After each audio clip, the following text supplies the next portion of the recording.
What a wonderful day! Man, that was one hell of a Super Bowl. Nothing like a close game to keep the world entertained while simultaneously clenching their butt cheeks. Scores tied and we're going into overtime? Oh no, the Chiefs won and all the anti-Swifties are raging. Who would have thought the hate for Taylor Swift would unite the world just as much as the Super Bowl? I am a little disappointed. But we're not here to talk about Swiftie hate. We're here to talk about what should also be uniting the world. Good entertainment. We have had a few rough years of bad entertainment, but luckily the Super Bowl provided us with some hope of good movies with teasers and trailers.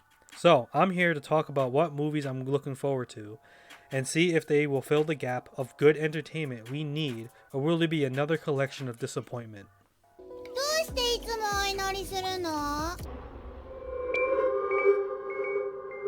A Quiet Place was a refreshing take in science fiction by combining the genres of post-apocalyptic, alien invasion, and horror to create a unique movie. After the success of the sequel and the announcement of a third movie, seems we'll be getting a prequel to the franchise about, as the movie states, why the world went silent. Lupita Nyong, Joseph Quinn, and Djimon Hounsou, I hope I'm saying those right, star in this prequel taking place on the first day in which the aliens arrive on Earth.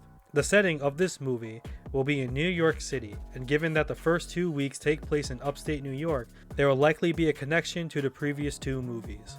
Compared to the other movies, A Quiet Place Day 1 comes off as more action-packed than survival horror, which makes sense given this is the beginning of the apocalypse and no one immediately knows the aliens are hypersensitive to sound, incredibly fast, and have impenetrable armor skin. It will also be interesting to see how people combat the aliens in an urban environment. The 1996 film Twister is one of my top 20 movies of all time, and I was excited when learning there were plans to make a sequel. Well, I was excited before Hollywood went woke and focused on nostalgia bait for sequels and reboots.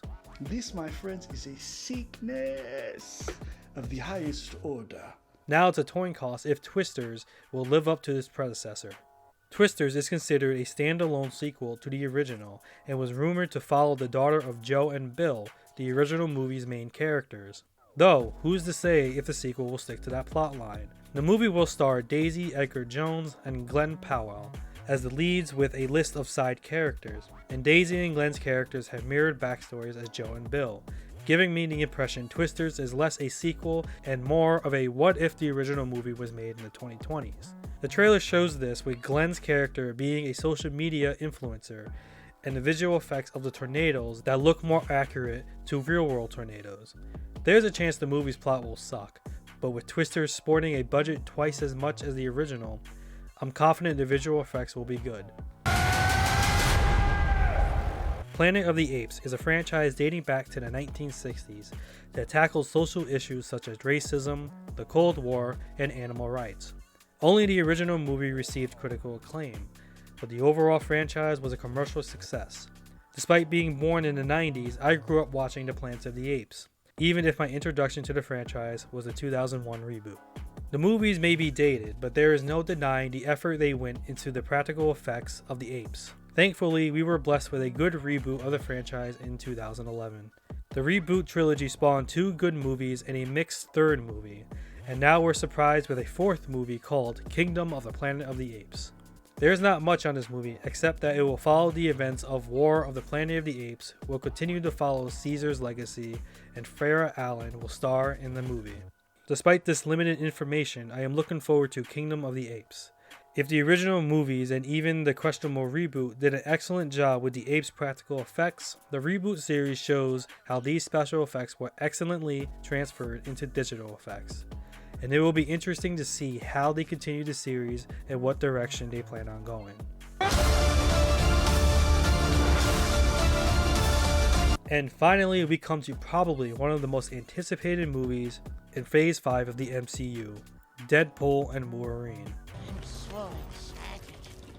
Though, don't get your hopes up because Deadpool and Wolverine is to be produced by Disney. Is that supposed to be scary?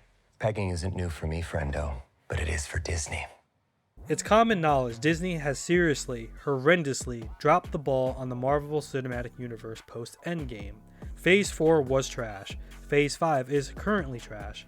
The only noteworthy movie post-Endgame is Spider-Man No Way Home, and that's out of a couple dozen movies and shows combined. That's a needle in a haystack, or more like a hay in the needle stack. Anyways, it's Ryan Reynolds as Deadpool, so you know watching him will be a good time, even if the dark humor and violence will be saturated by Disney. But the real surprise is Hugh Jackman not only reprising his role as Wolverine, but we'll be getting Wolverine in his OG X-Men costume. But there are two real questions. First, will Deadpool save the MCU? No, he won't. One good movie cannot make up for the trash of movies and shows we've gotten post-Endgame. Spider-Man No Way Home cannot do that, so don't expect Deadpool to do the same. The second question is, will Deadpool reset the MCU? There is literally a comic called Deadpool Kills the Marvel Universe, so there's a chance Disney will use Deadpool to kill off a range of characters or straight up cause a mass reset. But it's more likely they'll either use Deadpool to kill off legacy characters or just pave the way for Fox's X-Men to make their appearance. Those are the movies I'm looking forward to this summer. There's no telling the quality of these movies, but at least I'll have something to do this summer beyond complaining how humid the weather is. On that note, I'm Deviant, and thanks for watching.